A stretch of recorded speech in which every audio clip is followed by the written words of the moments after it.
Hello, BookTube. You may consider this unbelievable, and it may be technically illegal under the Geneva Conventions, but I'm going to bombard you with even more new books. I've lost count in the last 2 days how many new books you've seen on this channel, but there are yet more.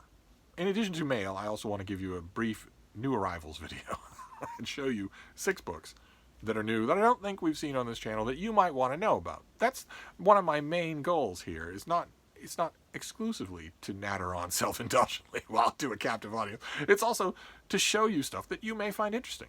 Not all of you patrol publishers' catalogs and Publishers Weekly and the Ingram Advance all day long like I do. That doesn't change the fact that you might buy these things, order them at your library. You may be interested in seeing them, and you have been very vocal about the fact that that is partially why you love these videos. So I'm trying to justify, because this is a lot of new books in the last 24 hours you've seen on this channel. But maybe we'll slow down the rate after this. But I want to show you 6 new arrivals. I have only read one of them, so we'll explore them together. And the one that I have read piecemeal, because this is a new collection. We'll start with that one. This comes out in early March. This is the new Library of America volume of 3 novels by Robert Stone. And this is what the Library of America volume looks like. And that is insane. As a cover design, that is insane. Absolutely insane. It's stupid is what it is. You are showing the author, you are showing a very nice, traditionally designed Library of America volume, and you are also showing the thing that killed the author. And in order to take a step back from the cultural acceptability that has been bought in your minds by Big Tobacco, by them spending billions of dollars every year in order to buy your opinion of their deadly device. In order to step back from that, imagine what this would look like if you had a Library of America volume that had Sylvia Plath, a collection of Sylvia Plath, and on the cover, instead of her face, was an open oven. You would be outraged. You would say, what on earth makes you think that the thing that killed her is anything that her fans want to see? But no, when it comes to this, it's you're not a writer unless you smoke. You're not cool unless you smoke. This shows that he was serious. It shows that he was intellectual. Absolutely ridiculous. Absolutely ridiculous. And it reinforces that attitude in young people that might be looking at this cover. That's why I'm angry about it. Because young people are going to think, well, I want to be in Library of America. I want to be taken seriously as a literary figure. So I guess I know what I have to do, don't I? Ridiculous. You are seeing here a picture of the author and a picture of the thing that killed him. But aside from that it's no small thing, right? What a book looks like on the cover is not a small thing. I know we joke about judging a book by its cover, but we also do it. And we also should, to a degree. So it gets me going, of course. But this is also a major thing. Whenever a relatively contemporary figure shows up in Library of America, the other Library of America volume in this relative 1-month period was not a contemporary figure and is not nearly as well known. When relatively contemporary figures show up in Library of America, I like to pay it attention. And Robert Stone is an interesting choice, very much so. My own favorite of his novels, this has Dog Soldiers, Flag for Sunrise, which was a huge hit, and Outer Bridge Reach. My own favorite of his novels is Damascus Gate, but I'm perfectly happy to take this, especially since I don't think there'll be a second Robert Stone volume. Let's see here. Maybe we could have an IV on the cover for the second one. Or maybe terrified EMTs trying to get a clogged heart to start up again. Or maybe grieving relatives. Maybe that would be good.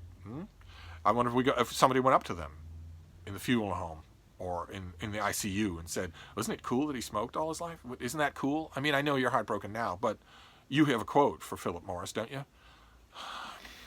Anyway, this volume, I promise I'm not going to keep reverting to that. This volume is edited by Madison Smart Bell, who, in addition to being a fantastic novelist, who if you have not read, you really should. Find his Year of Silence and read it. You will be moved to tears. But in addition to that, he is also the biographer of Robert Stone. He has a full-length biography, an authorized biography of Robert Stone coming out. So the 2 books will be companions. You'll be very relieved to know, since it'll shut me up. the cover of Madison Smart Bell's new biography of Robert Stone just has him smiling at the camera, instead of sucking on a tube that contains not 1, not 2, not 5, but 15 carcinogens, including arsenic and strychnine. Why would you do that? Why would you show this? It would be like the collected lyrics of Kurt Cobain with the body photo from the crime scene. Anyway, let's just get off that side. Let's see here. So this comes out in early March. It's his 3 greatest novels, according to the pub sheet here. Stone's own experiences in Vietnam inspired the National Book Award-winning Dog Soldiers, which came out in 1974, in which a disastrous scheme to smuggle 3 kilos of heroin from Saigon to California sets in motion a deadly chase across a nightmarish landscape, populated by poseurs, hustlers, psychopathic criminals, and failed gurus. That's Dog Soldiers. A feverish novel of suspense, Dog Soldiers ranks with the works of Michael Hare and Tim O'Brien as a psychological reckoning of how Vietnam changed America, and I actually agree with that. Dog Soldiers belongs on the same shelf as Going After Cacciato. And then what do we say about A Flag for Sunrise, which came out in 1981, depicts a leftist revolution in a fictitious Central American country. And then Outer Bridge Reach, in that novel, Owen Brown, a Navy veteran of Vietnam turned boat salesman, seeks to test his courage amid the materialism, corruption, and superficiality of the 1980s America by entering a solo round-the-world yacht race. Alone in the South Atlantic, Brown discovers his capacity for deception and enlightenment in a sea tale worthy of Melville and Conrad. So those are the 3 choices for this book. And I'm now noticing the pub sheet is pointing out the rest of Robert Stone. So the rest of Robert Stone that's coming out from Houghton Mifflin. So you're seeing The Eye You See With, which comes out in early March and is a collection of nonfiction. Then Child of Light, which is Madison Smart Bell's biography, and then this volume of the novels themselves. So a concerted effort on the part of that publisher at a Robert Stone revival, or an attempt to make sure that he doesn't slide off the twig completely. Things like this, any book editor in the world is going to look at those 3 books, collected nonfiction, collected fiction, and a new biography, and probably, if they can, commission a big piece on all of it. So it's entirely possible that those of you who read the London Review of Books, those of you who read the New York Review of Books, will see a huge Robert Stone retrospective, or 2, or 3. And I'd be willing to bet that Madison Smart Bell's biography will probably get a bit of play as well, because as I've mentioned on this channel, it's very rare for a really good novelist to write a biography of another really good novelist. That's very, very rare. The number of examples I was able to come up with your help, didn't extend past 5 in all of Western literature. So it's interesting. I'm gonna have to think on that a little more. So that's the first one. And the second one is, I think, going to be a paperback original, coming out in late March from Hard Case Crime. Some of you will know Hard Case Crime because they do these very intentionally retro covers. And this is a new novel called Are Snakes Necessary? And it's by Susan Lehman and Brian De Palma. And that is the cover. That is fairly awesome. Let's see. What do I have? Do I have a date for this thing? Yes. Okay. Late March. Right. This is the debut novel from legendary filmmaker Brian De Palma and Susan Lehman, a former editor at the New York Times. A female revenge story set within a blistering political satire. Are Snakes Necessary? Tells of a philandering senator cheating on his Parkinson's-afflicted wife with his campaign's beautiful young videographer. When things go wrong, the senator calls in his fixer to set them right, with the deadly consequences stretching from Washington to Paris. The fixer is accustomed to cleaning up the senator's infidelities and messes, but the woman in question is not easily cleaned up. She is very different from the other things that this fixer has tried to fix, and that is the fuel that generates the book. And the novel's title is a reference to Preston Sturgis's classic film The Lady Eve, where Are Snakes Necessary is the title of a book that we see Henry Fonda reading. And according to this, the novel contains nods to some of De Palma's best-known cinematic touchstones, including encounters with a film crew in France that is engaged in remaking Alfred Hitchcock's Vertigo. So that's going to be fun. It's not going to be much of a murder mystery. It's more of a thriller. But I am very much in the mood for crime writing in 2020. So Are Snakes Necessary will be of interest. Then this next one is a bit of a keyhole history of Abraham Lincoln. who I think comes off, in my experience reading about him, I haven't read anything like all the books that are about him, but in my experience reading about him, he tends to come off better in keyhole histories than he does in full dress histories. I've liked more keyhole histories of him, and by that I mean study one event, study one year, study one aspect. I've liked more keyhole histories of him than I've liked soup to nuts biographies. I'm still waiting for the one-volume comprehensive Lincoln biography that blows me away. I'm still waiting for that. And this is one of those. This is a keyhole study. This is by Edward Achorn, Achorn, and it's called Every Drop of Blood, the momentous second inauguration of Abraham Lincoln. And let's see here. This comes out in March 3rd. So this is right around the corner. You'll be seeing this in your bookstores. This breathes new life into the tense events surrounding Abraham Lincoln's second inaugural address, the famous inaugural address that students once upon a time had to memorize. They don't anymore, but they once upon a time did. If you told a student now in America they had to memorize a speech written by a white man, they would sue and they would win. You would never work in schools again. And probably they would, if they're on social media, they would then go after you to make sure you don't work anywhere and maybe die. Could that be a thing? Anyway, brilliantly conceived and vividly drawn, Achorn pulls this again.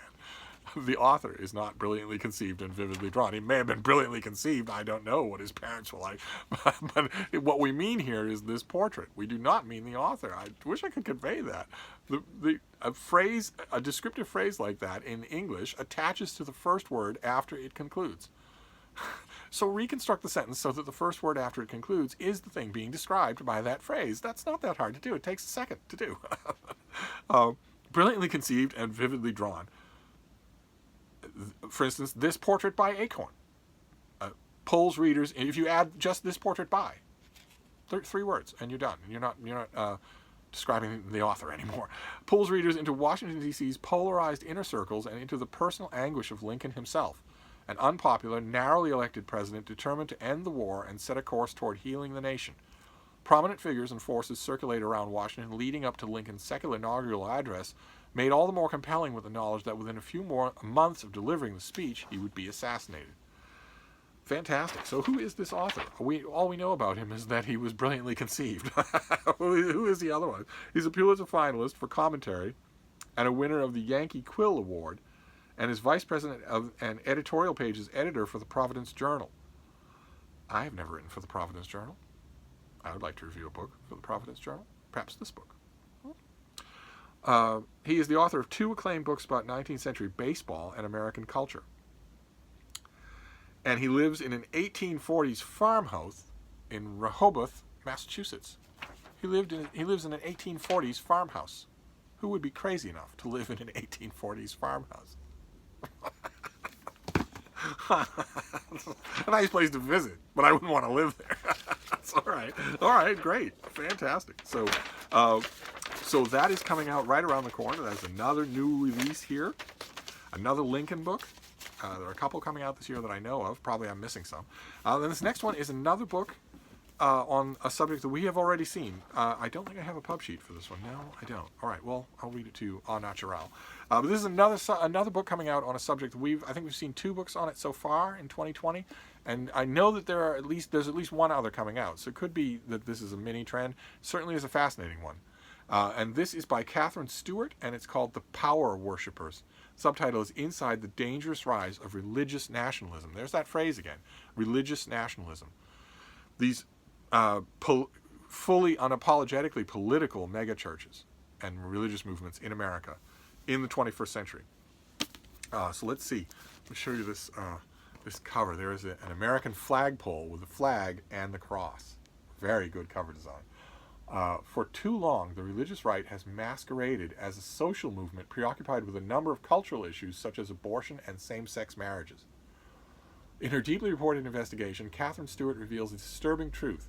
This is a political movement that seeks to gain power and to impose its vision on all of society. The power worshippers. America's religious nationalists aren't just fighting a culture war. They're waging a political war on the norms and institutions of American democracy. The author pulls back the curtain on the inner workings and leading personalities of a movement that has turned religion into a tool of domination. She exposes a dense network of think tanks, advocacy groups, and pastoral organizations embedded in a rapidly expanding community of international alliances and united not by any central command, but by a shared anti-democratic vision and a common will to power. She follows the money that fuels this movement, tracing much of it to a cadre of super-wealthy, ultra-conservative donors and family foundations. She shows that today's Christian nationalism is the fruit of a long-standing anti-democratic, there's that word again, anti-democratic, theocratic, an anti-democratic reactionary strain of American thought that draws on some of the most troubling episodes in America's past. It forms common cause with a globe-spanning movement that seeks to destroy liberal democracy and replace it with a nationalistic, theocratic, and autocratic forms of government around the world. Religious nationalism is far more organized and better funded than most people realize. It seeks to control all aspects of government and society. Its successes have been stunning, and its influence now extends to every aspect of American life, from the White House to state capitals, from our schools to our hospitals. So this is going to be that subject examined in fiery detail. And I don't have a pub sheet on it, but I'm pretty sure that it's early March. So I'll double check. I might have to read this right away. Then we have 2 advanced copies. This next one is from June, so we don't have to worry about it right away. But it is a subject that we've already seen on this channel. It may be, in fact, for some of you, if you're really industrious readers, it may be a book you've already seen. But it's heavily revised, well worth a second try. It sounds like to me. This is from Oxford University Press. This comes out in June. It's by Stephen Gill, and it's his biography of William Wordsworth. So this is the second Wordsworth biography that we've seen. The previous one was by Jonathan Bate. This is a guy who, if anything, knows Wordsworth even better. It's another must-have book, but it is an update of a book that Gill wrote, I think, in the 1980s about William Wordsworth. And in his introduction to this book, he describes how thoroughly revised and updated it is. He has been assiduously reading and researching Wordsworth that whole time. Let me tell you about it here. William Wordsworth was a man of many lives. Wordsworth within his friendship circle that ranged from shepherds to earls, Wordsworth among the ecclesiastics of the Anglican Church, Wordsworth in the Cambridge and scientific circles beyond, Wordsworth among the painters and connoisseurs. Stephen Gill's biography, William Wordsworth: A Life, focuses on Wordsworth the writer. Timed for the 250th anniversary of the birth of William Wordsworth. Seems like just yesterday I was reading Jacques Barzoun on a pro forma essay about the 100th anniversary of the death of Wordsworth. I guess where would the literary world be without anniversaries and seasons? This new edition of Gill's masterful biography draws upon the latest scholarship, includes more attention to the importance of Wordsworth's sister and wife, and devotes more space to poems chronicling the second half of the poet's life. The author is a professor emeritus at Oxford University. He's also a long-serving member of the Wordsworth Trust and taught Wordsworth poetry and prose for 4 decades. This biography is the first to treat the whole of Wordsworth's life with equal seriousness and attention, including the oft looked-over latter half of his life. Gill presents a narrative of the whole of Wordsworth's long life, 1770 to 1850, tracing the development from the adventurous youth who alone of the great romantic poets saw life in revolutionary France to the old man who became Queen Victoria's poet laureate. And in the introduction here, let's see here. It's probably too long for me to go into here, but in his preface, the Wordsworth: A Life was published in 1989. And the author has continued to go on from there. He has continued to study this, and this is heavily revised. In the preface to his magisterial Coleridge, Darker Reflections, Richard Holmes, Richard Holmes' Coleridge volumes are incredible. Richard Holmes declared, quote, "I believe passionately that one of the main purposes of a literary life is to renew the appreciation of, no, the love of, a neglected body of literary work, and make it alive for a new generation. My first and last loyalty has been to Coleridge the poet in all his amazing manifestations." And Gill writes, "Change Coleridge to Wordsworth and overlook neglected as hardly apposite, and this may be my manifesto too." So, I'm viewing it as a new book, and it's another huge work on Wordsworth. So I'm gonna be cheek to jowl with Wordsworth in the course of 2020, and that's okay by me. I worry that this and the Bate book are going to be grouped that I've mentioned on this channel many times before, book section editors are up against it. Most newspapers are shedding their book sections as fast as they can. Most of them have lost space. Most of them have lost readership. And book section editors are hardworking true believers, so they do their best. They want to cover as much as they can. Most of them have anything like the remit that they used to have. I worry that a lot of those editors will look at this book and the bait book and think, well, they're major, they're important. Obviously, I'll do them together. So I'll find a reviewer to review both these books in 800 words instead of just one of them. That way I'm covering more books, and I'm covering two books that I think are both really important. And the reason I worry about that is because they're each worth their own.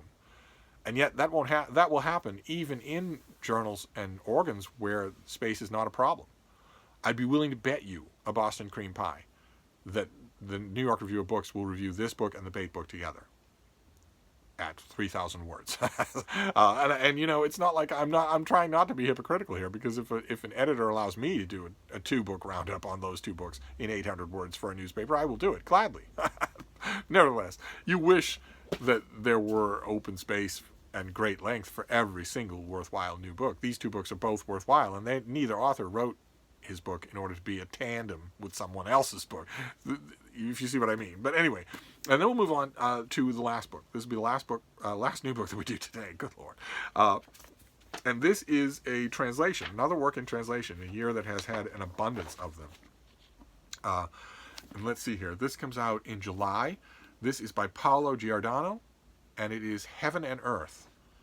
And it is translated from the Italian by Anne Milano Appel, Appel.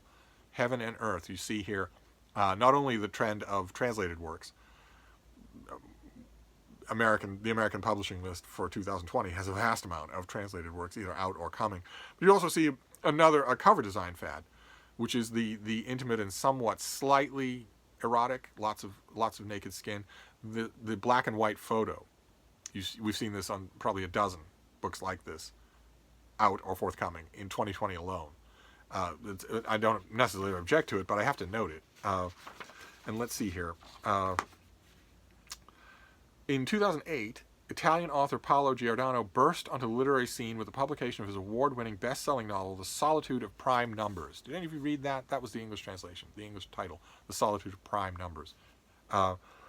Lauded by the New York Times Book Review as, quote, an exquisite rendering of feelings at the subatomic level, the novel was translated into more than 40 languages and sparked a literary career that would include the critically acclaimed works Like Family and The Human Body. And one of this guy's books was, I think, reviewed and praised in the Wall Street Journal. I'm pretty sure. I think it might have been Like Family. But anyway, let's move on here. This summer, Giordano returns with the powerful epic novel Heaven and Earth, which comes out in late July.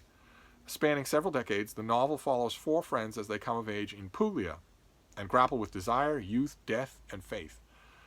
In the elegantly distilled, fiercely intelligent, and wonderfully empathetic prose that readers have come to expect from this author, he shows us how their relationships, forged in the blistering summer heat of southern Italy, leave an indelible and distinct mark on each of them.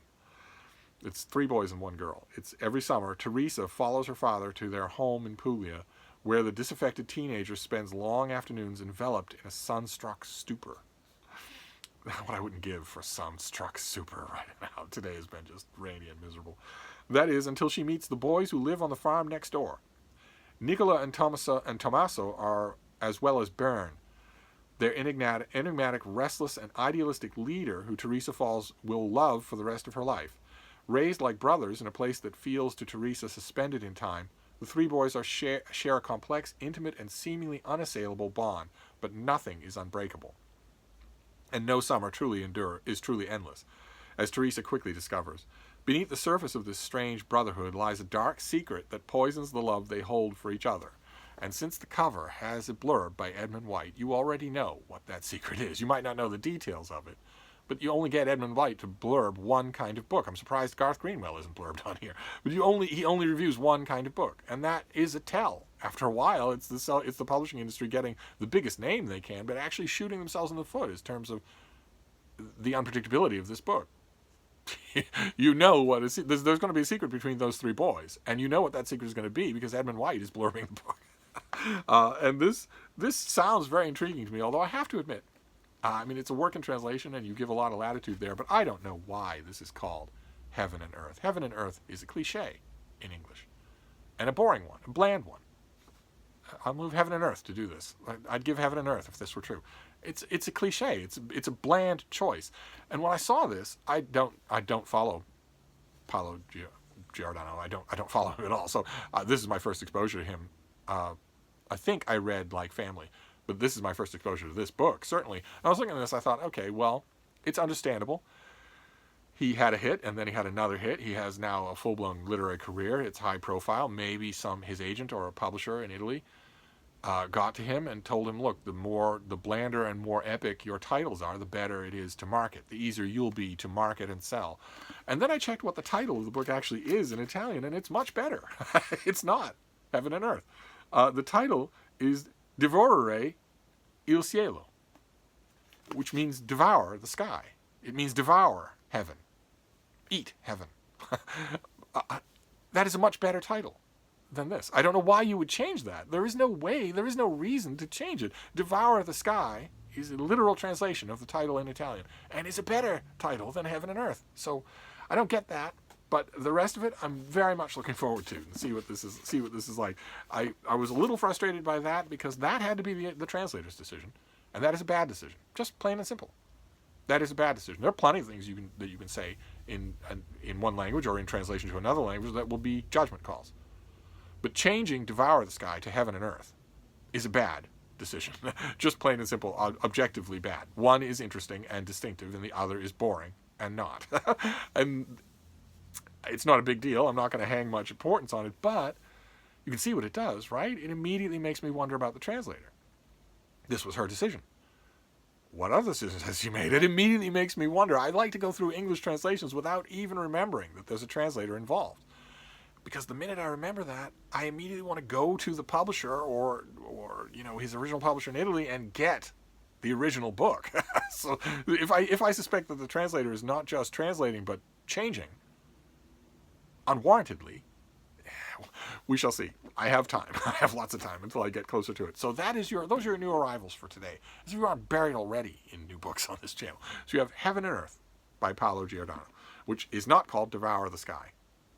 Devour the Sky would have been so much better a title. Devour Heaven. Eat Heaven. Imagine any of those would have been better.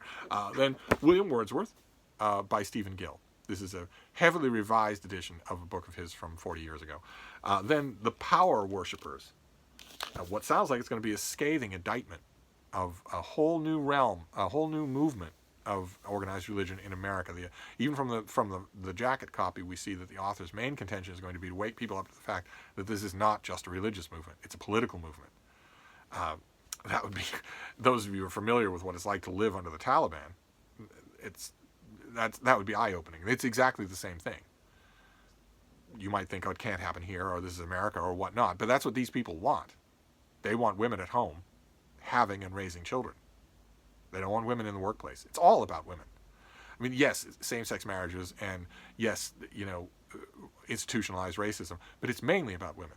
The people that I know that are adjacent to these movements, these kinds of movements, are incensed on a daily basis. They go around the men go around absolutely furious, although some women do as well, absolutely furious that women have made the progresses that they have made. These are the people who would remove women's right to vote in America. And they have lots of power, so this is going to be a disturbing book to read. Then Every Drop of Blood, which starts with the second inaugural address, Lincoln's the famous second inaugural address, and I imagine we'll move out in both directions. We'll lap back into the past and towards the future. And then we have Are Snakes Necessary? Brian De Palma and Susan Lehman. This is a crime thriller, not necessarily a murder mystery, and lastly, the New Library of America volume, which is 3 novels by Robert Stone. A sort of one of the last of the He-Men, leather elbow patch, male, white American authors who could expect the kind of career that he had. One of the last of the people who had that kind of thing just handed to them and could expect it. They still had to produce the goods. They still had to produce great works. And I think Robert Stone, most of his novels are absolutely first-rate. But the point I'm trying to make is that there was a machinery that was in place to help him at every step of the way because he fit everything that he had to be. The Norman Mailer, John O'Hara type machinery was in place. That machinery is not in place anymore. No matter what, blue check marks on Twitter might be screaming at you every single day, all day long. That machinery is no longer in place. Or if it is, it has changed completely so that it now affords help at every step of the ladder to a completely different social and demographic group. If you were born the 15th and poorest and shortest son of a Nigerian sharecropper, that machinery now exists to get you to the National Book Award, and not Robert Stone. So the bumper crop of white male Yaddo graduating contemporary novelists that we see on this channel now face a very different social and publishing world than Robert Stone did, and he was one of the last of these big gigantic brontosauruses. So for him to be in the Library of America and for there to be 3 books at the same time calling on critics and at-large commentators and book section editors to maybe wonder if it's worth starting a Robert Stone discussion this summer, that's interesting. That is very interesting. I don't know that it will take. The key here is not Library of America. The key will be if some subsidiary of this publisher comes out with $15 trade paperbacks of Stone's books. That will be the key. When that happened with Charles Portis's True Grit a couple of years ago, that book sold. People all of a sudden had a copy of the book. Not everybody's going to want to spend $45 for a Library of America volume or even see it in their bookstore. But with that copy of True Grit, I showed it on this channel a couple of years ago, that was in bookstores. That was everywhere. That was on new release tables. And it snagged people. As it will. All you have to do is read the first page of True Grit and you will be snagged. I'm wondering if that will happen here. And one of the things I'm curious about that I've been flat on the couch today. But tomorrow I may check to see what Robert Stone is actually in the bookstore. But anyway, that's enough for now. Good Lord, this is like 6 hours of video. So I'm going to wrap this up for now, but I will be back. Not today. You have had plenty of Steve today. I will come back tomorrow, and maybe tomorrow I'll just make one video like a normal YouTuber. Tomorrow. I will see you tomorrow. No more new books today. So thank you, BookTube, for your patience, as always.